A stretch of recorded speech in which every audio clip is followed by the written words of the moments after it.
Eh bien les amis, Israël vient de frapper donc le Qatar, donc Doha, la capitale. Il y avait une réunion du Hamas, donc de dirigeants du Hamas, de membres du bureau du Hamas. Il y en a 2 qui ont été tués dans la frappe, dans le quartier Qattara, pour ceux qui connaissent. Et il y a le fils de l'un d'eux aussi qui a été tué dans la frappe. Et il y a Khaled Meshal, l'ancien numéro 1 donc, du Hamas. Lui, on ne sait pas ce qu'il est devenu, mais a priori, d'après ce qui se dit, d'après les médias arabes, il aurait été sur place. Alors, ça intervient au moment où Donald Trump a initié, si vous voulez, un accord de cessez-le-feu. Donc, ils étaient en pleine négociation, en échange de libération des otages. Bon. Les mecs, ils étaient réunis, il n'y a même pas eu le temps de négocier, qu'Israël a frappé. Israël a dit qu'ils avaient prévenu Washington et que Washington a donné son accord, etc., etc. Ensuite, le balai habituel des condamnations.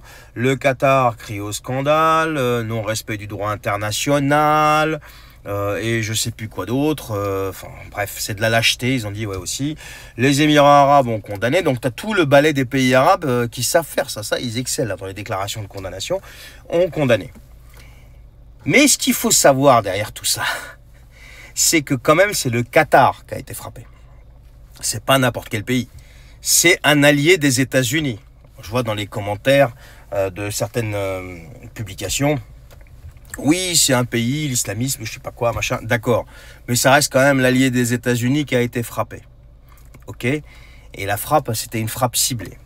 Donc, sachant tout ça, moi, je me dis que, enfin, on est en droit de se poser quand même la question, est-ce que le Qatar n'était pas au courant qu'il allait y avoir une frappe israélienne sur son sol pour essayer d'en finir avec tout ça, avec le Hamas et ses dirigeants et compagnie? Est-ce qu'il n'était pas au courant? Qu'est-ce qui prouve aujourd'hui que le Qatar n'a pas donné son aval aussi pour justement des frappes à Israël? Alors je vous dis ça parce qu'il y a quand même pas mal de pays arabes qui ont déjà signé des accords avec Israël. J'en veux pour preuve les accords d'Abraham et compagnie. Et il y a beaucoup de normalisations qui se mettent en place entre certains pays arabes et l'État d'Israël pour, d'après la vision américaine, trouver une solution et une paix durable au Proche-Orient. Bien sûr au détriment du peuple palestinien qui est en train de souffrir, et le mot est très faible. Ce qui se passe à Gaza, il n'y a même pas de mot pour le qualifier. Et donc là, ça frappe au Qatar. Ok. Dites-moi d'après vous, est-ce que le Qatar était au courant que les Israéliens allaient frapper? Est-ce que, d'après vous, il aurait donné son aval pour frapper? Ou est-ce que c'est purement un accord entre les Israéliens et les Américains? Bien sûr, avec les services de renseignement, etc., etc.